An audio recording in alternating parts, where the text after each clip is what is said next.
Success is not final. Failure is not fatal. It is the courage to continue that counts. Mr. Harinarayan Paramasivan stands as testament to this quote. Mr. Harinarayan Paramasivan completed his BE in 2001 and ME in 2004 at MEPCO Schlenk Engineering College, Anna University. He started his career as a developer in 2004 at Infosys and served there as tech lead till July of 2010. He joined Microsoft as a software engineer too in August 2010 till August 2012. And in September 2012, he was promoted to senior software engineer, a position which he worked in until December 2015, where he was appointed as senior engineering manager for a period of 9 months, following which he held the position of principal engineering manager from September 2016 to February 2018. Since 2018, he has worked as a principal group engineering manager. In the last 18 plus years of his software journey, Mr. Harinarayan has worked in various teams in Microsoft, such as business intelligence, Bing, crowd cost management, and core commerce. He has been a critical part of delivering many online services to Microsoft customers. He has a great passion towards data technologies and is an inspiration to many growing engineers in Microsoft. We now request our chief guest to grace this occasion with his wise words and to stand as an inspiration and role model to everyone present here today.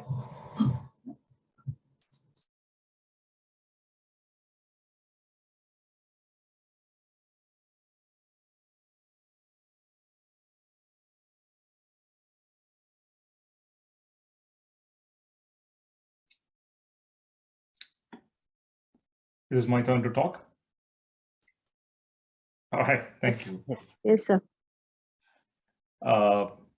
Thank you for having me here among a lot of learned people. So I don't know how much I qualified even to share the virtual stage with professors like Dr. Jayakumar and Dr. Gomati, Dr. Prasanth Devi. Such a wonderful people. Thank you for having me. First of all, I should thank my friend Mohammed Fatima. So one of the things that was missed is I am privileged to share 10 years of school with your faculty coordinator, Mohammed Fatima. So we shared the same school. We went to the same school. So it's wonderful to be part of this inaugural function. I wish good luck for everybody. As the professor said, it's going to be a great learning experience for the next 2 days. So I wish you all the best for all of you, for all the various events that are going to be conducted.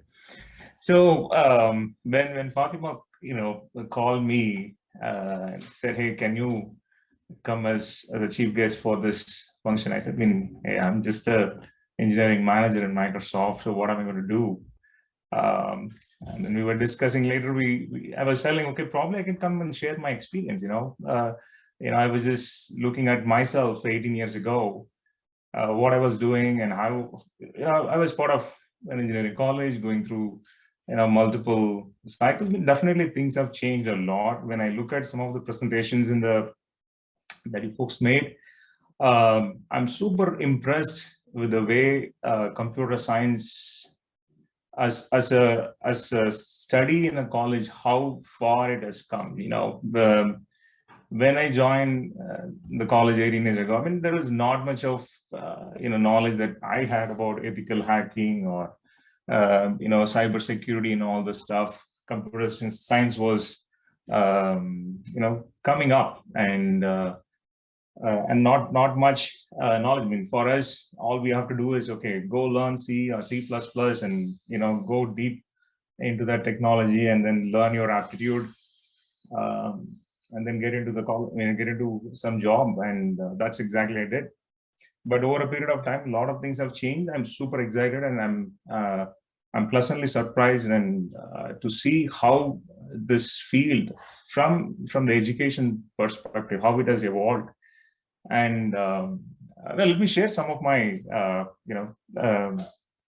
experience with my during my initial days. After my plus two degree, after my plus two, when I was about to get into the degree, Bachelor of Engineering, so SRM was one of my colleges that I was having in my list when I went to the counseling. So unfortunately, all the colleges that I had in my list, the computer science seats was filled, and I didn't get any DOT 1 or DOT 2 colleges. So finally, I went into a college called PSNA, College of Engineering and Technology, and I studied because one of my friend's brother was studying over there. So it was just a random selection. I was very much worried. I don't know how the college is going to be. Fortunate enough, they had a very big computer science lab. So where I spent most of my evenings from second year onwards. And I strongly believe that the amount of time that I spent is one of the main reasons why I'm here. So I'm sure many of you are spending the same amount of time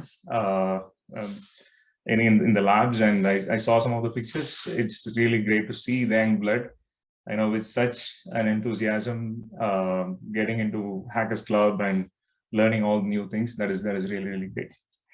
So as I was talking to Fatima, she was saying, hey, can you do some talks about cybersecurity or anything related to security, because this is more of a white Hackers Club. I said, yeah, I'm a data person. I stand behind all the APIs and front end. So I never care about somebody else coming and attacking my data assets, because I have a shield in front of me in the form of API and other security layers.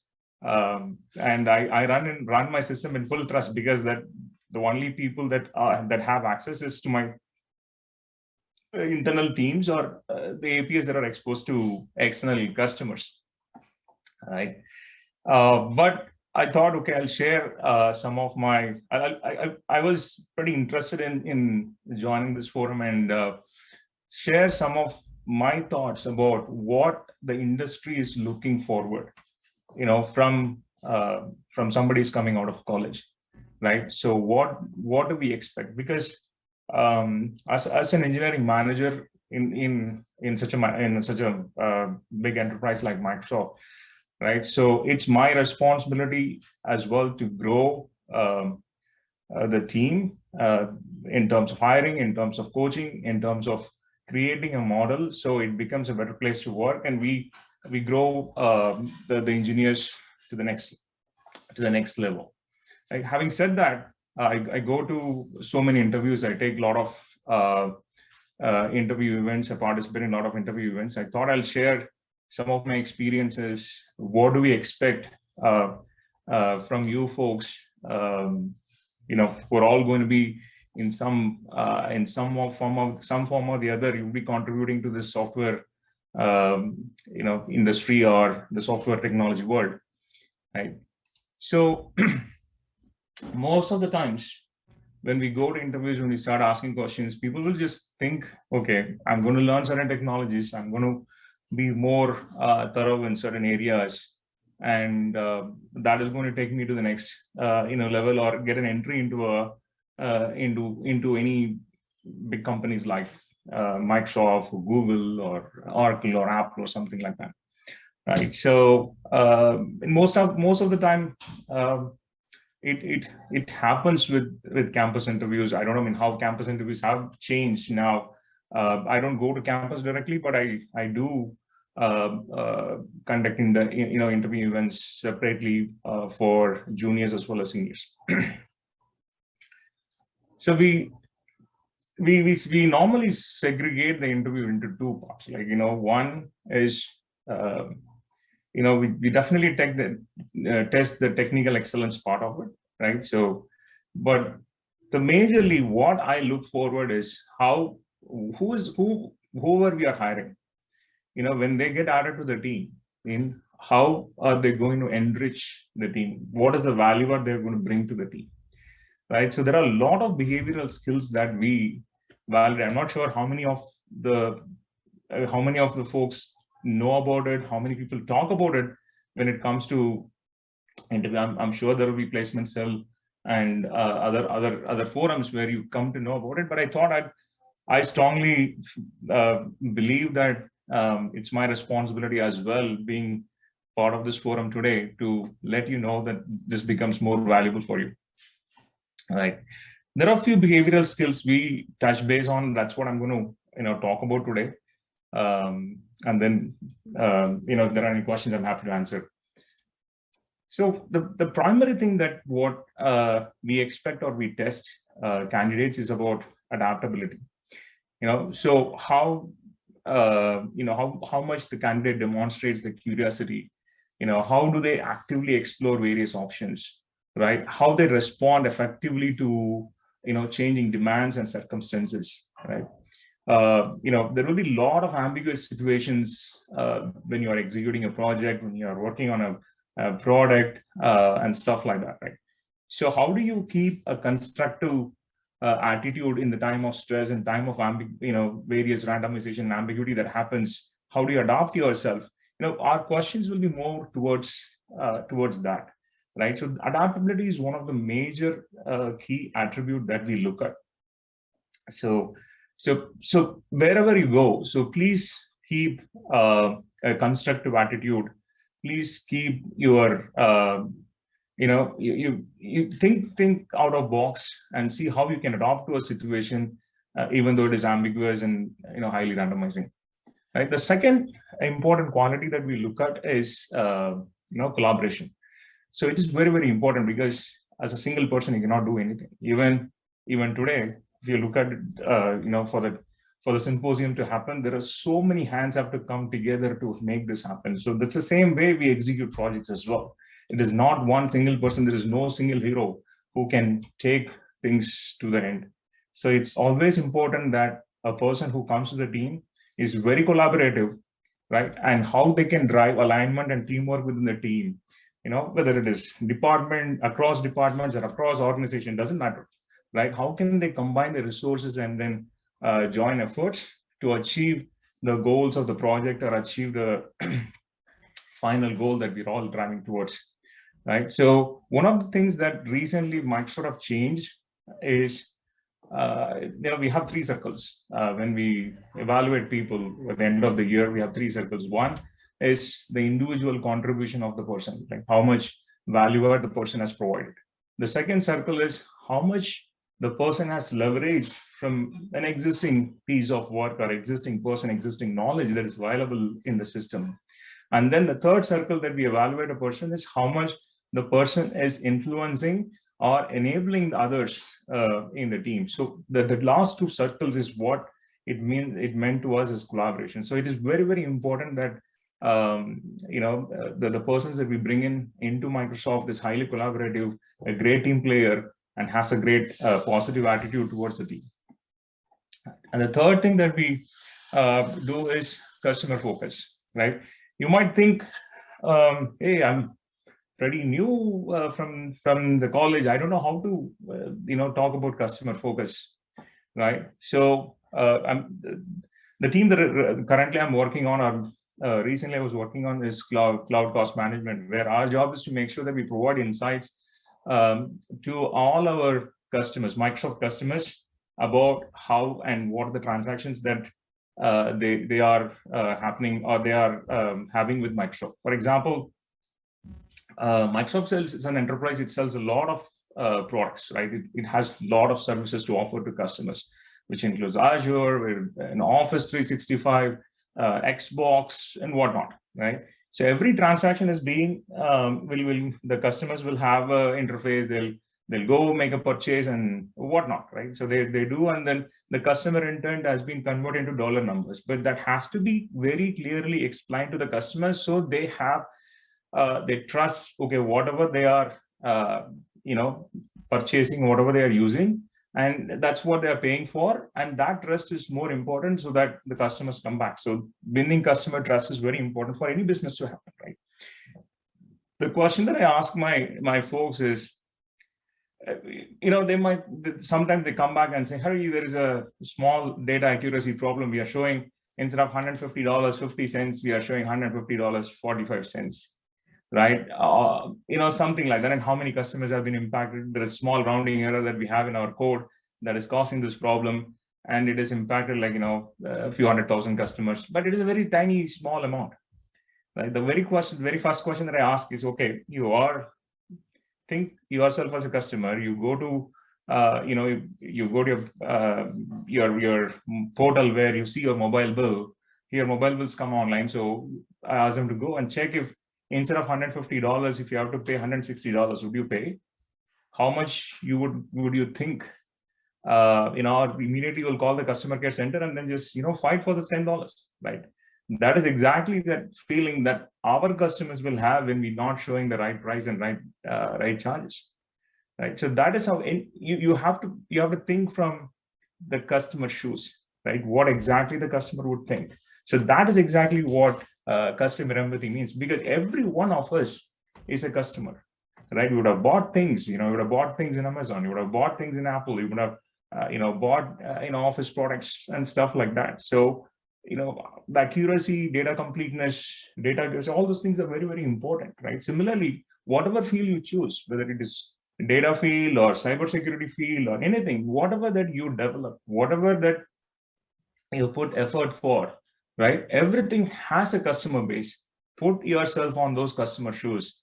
And when we go and ask questions about this, we expect the candidates to show enough customer empathy, how they think about the customer needs, how proactively they can meet the customer expectations. These are the things that we look from the customer focused perspective.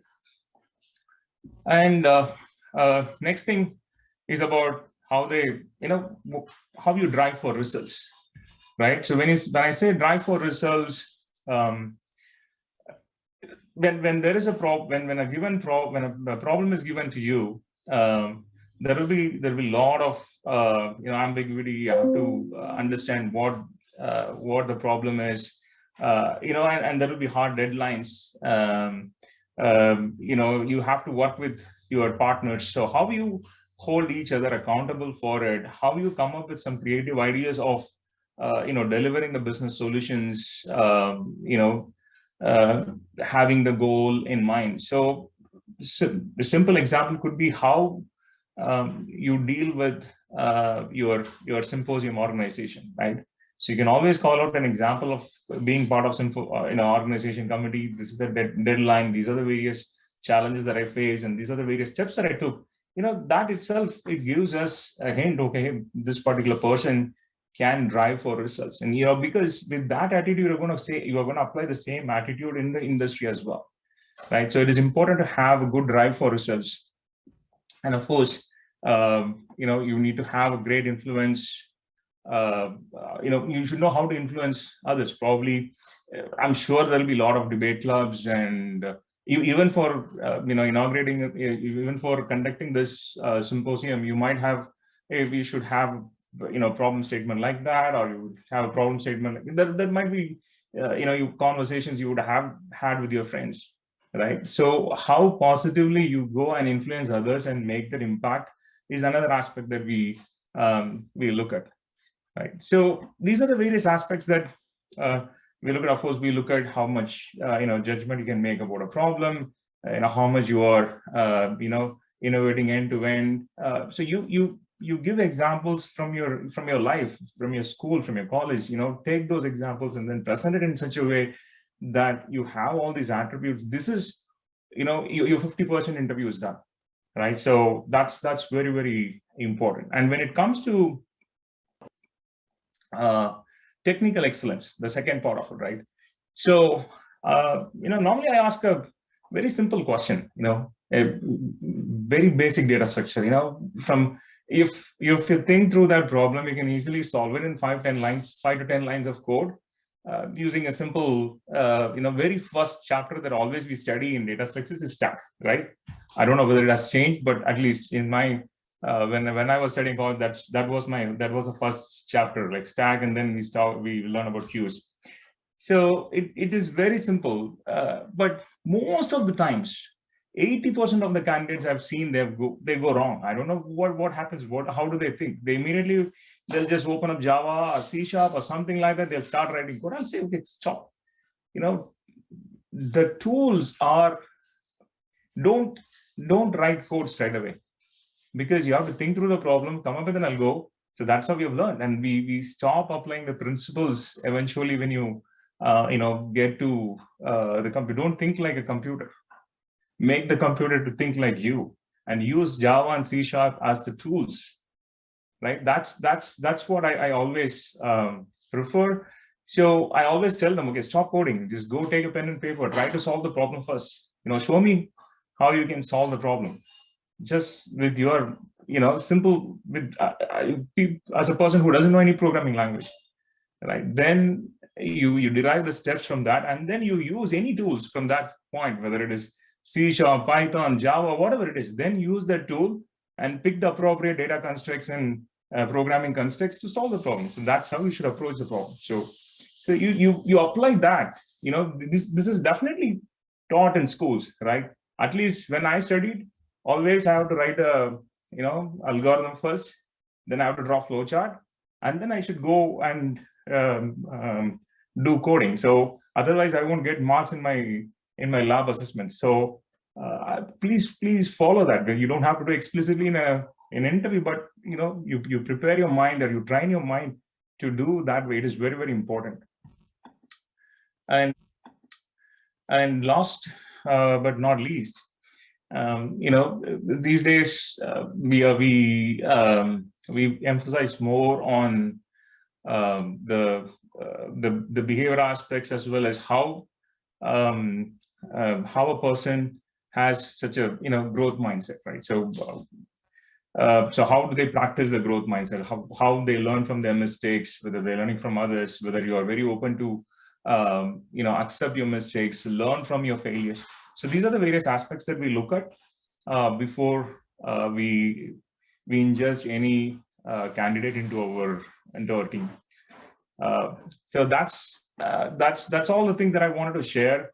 And also I told Fatima, if there are any questions that anybody has, few questions, if you have time, I'm happy to stay and answer. If I don't know answer, I'm going to say I don't know the answer, but I definitely get back to you.